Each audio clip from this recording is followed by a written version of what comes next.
오늘은 교만이 꺾인 곳에 임한 하나님의 은혜라는 제목으로 함께 말씀을 나눠보도록 하겠습니다. 자, 하나님께서는 모압에 대한 이야기를 지금 계속 하시면서 이제 모압이 철저하게 패망할 것을 계속해서 말씀을 하시며 하나님께서 슬퍼하실 정도로 자신들의 죄에 대하여 보응을 받게 될 것이다 라고 말씀을 하셨습니다. 하지만 비록 이방의 나라이기는 하지만 그 나라들도 하나님께서 이제 우리 오늘 마지막 절에 회복의 기회를 보여주고 계시죠. 이렇게 모압에 대한 징계가 계속해서 이루어지고 있습니다. 자, 오늘 말씀에서 보면은 본문에서 모압을 향한 심판의 연속이죠. 계속해서 마지막 이 47절 전까지는요. 그래서 36절은 그러므로라는 문구로 시작을 해서요. 앞 단락과 내용이 계속해서 이제 연결이 되고 있습니다. 36절은 한 번은 모압을 위해서 그리고 또 한 번은 기레레스 사람들을 위해서 내는 피리 소리를 언급을 하고 있습니다. 자, 이때 이 피리는 예언자가 예언을 하기 위해서 부는 피리 소리도 있고요. 또는 흥을 돋구기 위해 내는 피리 소리도 있고요. 또는 연회에서 내는 그러한 소리가 피리 소리가 있습니다. 그럴 때 사용하던 그런 악기가 바로 이 필이었고, 그런데 오늘 말씀에서는 이 피리 소리가 모압이 멸망하고 있는 상황에서 이 피리 소리가 나오게 되죠. 그래서 이 모압이 지금 이 상황에서 나오는 피리 소리는 원래 그 전에는 뭐 예언을 하거나 아니면 흥을 돋구는 자리이거나 그런 연회의 자리에서 이런 피리 소리가 들렸는데 오늘은 그런 긍정적으로 나오는 피리 소리가 아닙니다. 자, 마지막 문장에 보면 그러므로 그가 마련한 남은 것이 사라졌다. 라고 이야기를 하고 있는데 이 36절 뒤쪽에 보면은 그러므로 라는 이 단어가 이것이 앞에 이제 서술하는 그런 상황, 인간관계 속에 놓여 있음을 이제 보여주는 그러한 단어입니다. 그래서 여호와의 이 피리 소리는 모압의 수고를 어떻게 보면은 송두리째 앗아가는 그러한 발전이 되는 그렇게 발전이 되는 첫 소리가 되는 듯 합니다. 그런 점에서 이 피리 소리는 모압을 향한 어떻게 보면 돌격 신호. 우리가 뭐 위험한 상황에서 부는 피리 소리라든지 아니면은 돌격할 때 뭐 나팔을 부는 뿔나팔을 부는 뭐 그런 소리 있죠? 약간 그렇게 쓰여지는 피리 소리가 되었습니다. 자, 이렇게 모압에서는 굉장히 안 좋은 피리 소리죠. 그런데 모압에 돌격하고 있는 군대에게는 굉장히 좋은 그런 피리 소리가 된 것입니다. 그래서 37절에 보면은 모든 사람이 대머리가 되었고 그리고 수염을 밀었다라고 묘사가 되고 있습니다. 자, 대머리가 되었다라는 것은 모압 사람들이 전부 다 스트레스를 받아서 스트레스성 탈모가 생겨서 대머리가 되는 상황일까요? 그것이 아니라 이때 당시에는 슬픈 일이 있거나 애도하는 일이 있거나 정말로 이 마음의 그 슬픔이 주체가 안 되고 감당이 안 될 때 함께 슬퍼할 때 이제 하는 행위 중에 하나가 바로 이 수염을 깎고 또는 머리를 미는 그런 행위였습니다. 그래서 이 모압 사람들이 너무나 슬픈 마음에 이들이 대머리가 되었고 그러니까 머리를 깎아버렸다는 거죠. 그리고 수염을 밀어버렸다라는 그러한 내용입니다. 그래서 대머리가 되었다라는 언급은 이제 이 블레셋에 대한 심판에서도 관찰이 됩니다. 어느 정도 47장에 보면은. 근데 이것은 이제 아까 말씀드렸듯이 고대의 그 시대 때 애도하는 방식이었죠. 그래서 이 장로라고 번역이 된 히브리어 자켄이라는 단어는 이제 이거랑 어떻게 보면은 동일한 동일한 어근을 갖는 그러한 단어인데 이렇게 계속해서 이 히브리어로 언어에 대한 어떻게 보면 언어 유희죠. 같은 동의어 뭐 이런 식으로 해서 계속해서 그러한 슬픔을 강조하고 애도하는 방식을 강조하고 이러한 상황들인 것입니다. 그러니까 얼마나 이들이 슬퍼하는 상황이겠어요. 굉장히 슬퍼하기 전에는 굉장히 이들이 교만했고 굉장히 이들이 그 풍족함에 빠져서 나태했고 또 이들을 그 풍족함에 빠져서 우상도 숭배했고 이런 상황에서 이제 이들이 입장이 우리 어제부터 봤듯이 반대의 입장이 되었죠. 이들이 조롱했던 상황에서 조롱을 받는 상황이 되었고 침략을 하는 상황에서 침략을 당하는 상황이 되었고 지금 계속해서 모압은 그러한 상황이 되고 있습니다. 그래서 모압이 이러한 상태로 전락한 이유가 있었죠. 우리가 지금 목요일부터 계속해서 이야기를 했던 모압이 이러한 상태로 빠진 이유, 이러한 상태로 전락해버린 이유가 무엇이었습니까? 방금 말씀드렸듯이 교만, 그리고 우상숭배 이러한 것들로 인해서 하나님께서 계속해서 모압에게 너희는 이제 그러지 못할 것이다 라고 이야기를 하시는 것이죠. 그래서 모압에게 심판이 일어납니다. 심판이 일어나서 여기에서 우리가 알고 있는 이 독수리의 날개라는 것은 우리는 독수리의 날개를 어떻게 알고 있죠? 성경에서 독수리의 날개란 우리를 보호해주고 우리를 항상 인도해주고 그런 하나님의 품과 같은 그러한 독수리의 날개였죠. 그런데 40절에서 보면은 이 모압에게 다가오는 자들을 독수리에 비유를 하고 있습니다. 자, 그들은 모압 위에 날개를 펼 것이다 라고 이야기를 하는데 이 구약성서 곳곳에서 보면 아까 말씀드렸듯이 독수리의 날개는 굉장히 보호의 이미지를 강하게 갖고 있는데 이 여호와께서 독수리의 날개로 이스라엘을 애굽에서 인도를 했고요. 출애굽기에서 또 여호와께서 40년 광야 생활에서 이스라엘을 보호하신 것을 바로 독수리가 날개를 펴서 그 새끼를 받는 모습을 신명기에서 우리는 비유하는 것을 우리는 알 수가 있습니다. 그러나 이 모압을 덮은 독수리의 날개는 그렇지 않았죠. 41절에 보면 모압이 함락되는 것을 묘사하고 있기 때문입니다.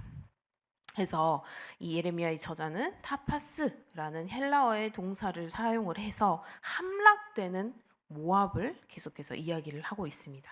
그래서 이것은 독수리가 날개를 펴는 행위와 유사하다라고 이야기를 하면서 이것은 이들을 품에 안고 안전하게 느끼고 평안하게 느끼는 것이 아니라 우리가 독수리의 날개는 분명 성경에서는 그렇게 여겼지만 우리가 알고 있는 독수리는 굉장히 용맹한 그런 동물이죠. 사냥을 굉장히 날렵하게 하는 그러한 동물이죠. 그래서 그러한 행위로 계속해서 이야기를 하고 있는 것입니다. 그래서 이것이 모압이 이 역사에서 어떻게 보면 사라질 것을 의미를 하고 계속해서 그러한 모압에 대한 심판의 심각성을 여러 가지의 비유, 대머리가 되고 수염을 깎고 또 독수리의 날개와 같고 이러한 비유들을 통해서 이 모압이 사라질 것이다라는 것을 굉장히 강조를 하면서 이야기를 하고 있습니다. 자, 그렇게 모압은 계속해서 하나님의 심판 속에 있는 상황이죠. 그래서 모압을 도망가라라고 말씀을 하셨죠.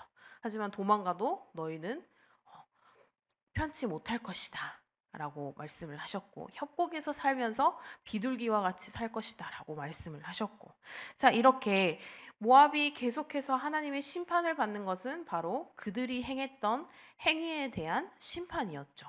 그러면서 이들은 결국 멸망하기까지 이르는 상황에 펼쳐져 있습니다. 그래서 46절까지는 하나님께서 모압에게 주시는 그런 심판들을 이야기를 하고 있지만 여기서 그 이후로 반전이 일어납니다. 자, 47절이죠. 우리 함께 보겠습니다. 47절 함께 읽겠습니다. 시작. 그러나 내가 마지막 날에 모압의 포로를 돌려보내니라. 여호와의 말씀이니라. 여호와의 심판이 여기까지니라. 아멘. 하나님께서는 그들을 멸망시키고 끝내버리고 이들을 아예 이 세상에서 모두를 다 지워버리고 이런 게 아니라 그들이 이 모압이라는 나라는 사라지긴 했지만 이들이 다른 나라의 포로로 끌려갔어요. 포로로 끌려가고 그곳에서 노동을 착취를 당하고 그러한 상황이지만 결국 하나님께서 말씀하신 것은 멸망에서의 끝이 아니라 다시 돌려보내리라 라는 모압의 회복을 이야기를 하고 있습니다.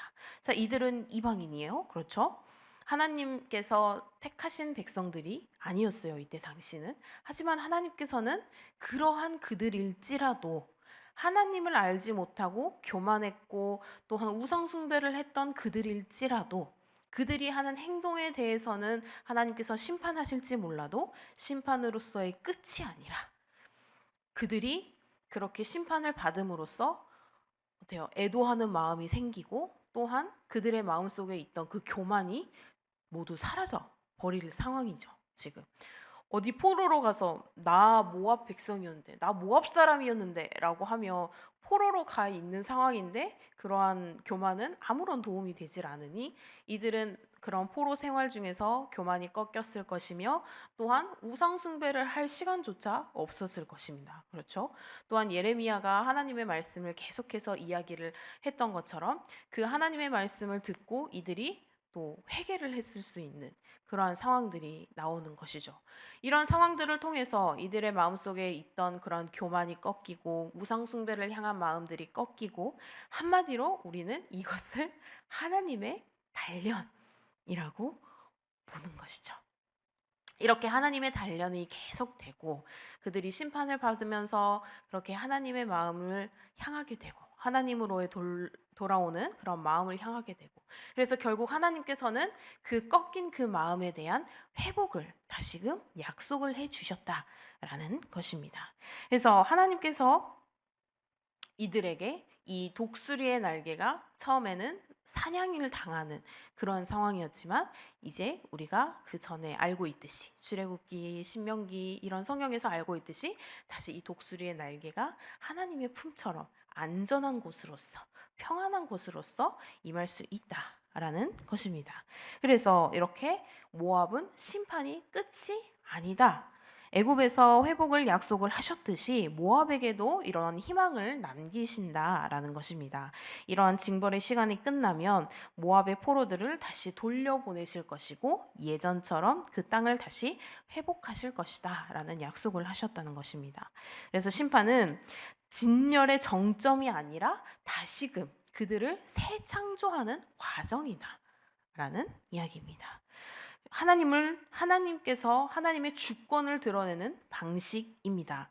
그래서 그것이 하나님의 결론, 하나님의 목적의 끝이 아니라 하나님의 목적은 결국 무엇인 거죠? 모압의 되돌아오는 마음, 하나님께 돌아오는 마음.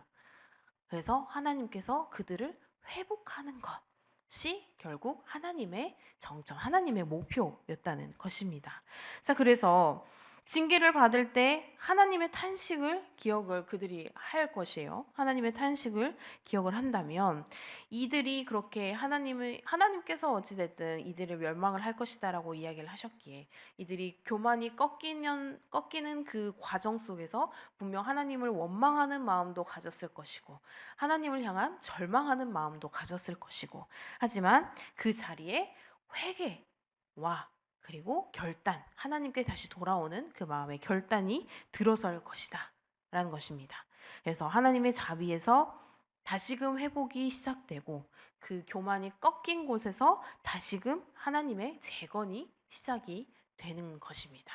자, 오늘 모압의 말씀에서 보면 우리의 마음 속에서도 우리의 상황 속에서도 우리의 삶 속에서도 하나님께서는 우리를 단련하시는 상황들이 많이 있습니다.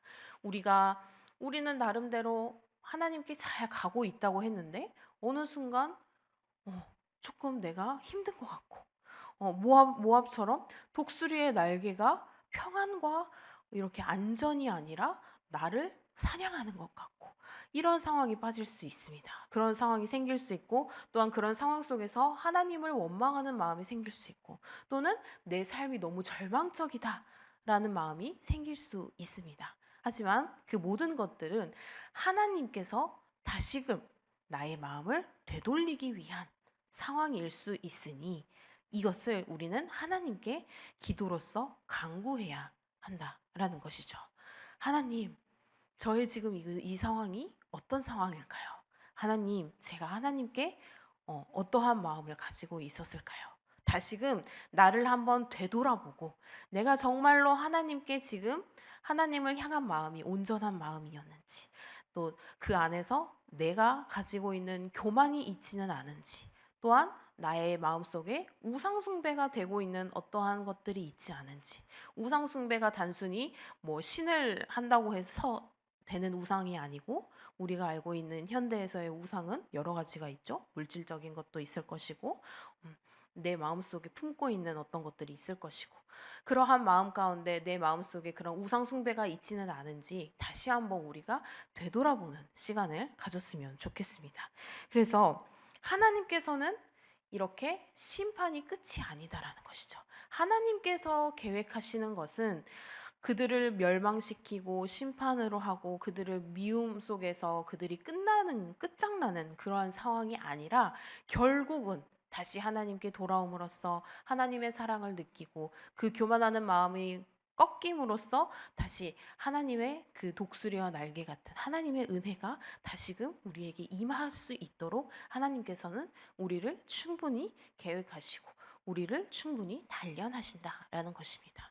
단지 그 시간이 우리의 시간과 다르기 때문에 어쩔 때는 우리에게 굉장히 짧게 느껴질 수도 있을 것이고 어쩔 때는 또 우리의 시간 속에서 굉장히 그 힘든 시간이 길게 느껴질 수 있을 것이고 하지만 그 시간과 그때는 하나님께서 계획하시는 우리가 깨달을 만큼 깨달을 수 있는 저는 깨달은 것 같은데요. 제가 너무 교만해서 하나님께 회개하는 마음으로 왔는데 왜 제 상황은 나아지지 않죠? 라는 그 마음 속에서 또한 하나님께서 계획하고 있음이 무엇인지 제가 정말로 하나님께 교만한 그 마음이 꺾였을까요? 하나님 정말 제 마음속에 있는 우상이 없어졌을까요? 정말 하나님을 향하는 그 마음이 온전해졌을까요? 라는 기도로서 하나님 앞에 나와서 정말 하나님의 사랑을 온전히 받는 그래서 하나님의 심판으로서의 끝이 아니라 하나님의 은혜로서 하나님의 목표하신 그 하나님의 사랑의 끝을 우리가 함께 누릴 수 있는 그런 귀한 성도님들이 되시기를 주님의 이름으로 축복합니다. 기도하시겠습니다.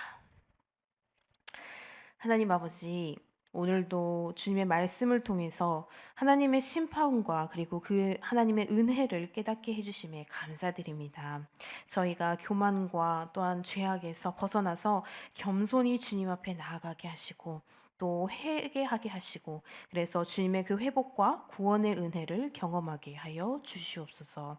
우리를 끝까지 사랑하시는 하나님 감사드립니다. 그 사랑을 하나님 저희가 누릴 수 있게 해주심에 감사드립니다. 오늘 우리 삶 가운데서도 그 하나님의 사랑을 누림이 얼마나 감사한지 얼마나 큰 기쁨인지를 깨닫게 하여 주시옵소서. 모든 말씀 감사드리며 예수님의 이름으로 기도드립니다. 아멘.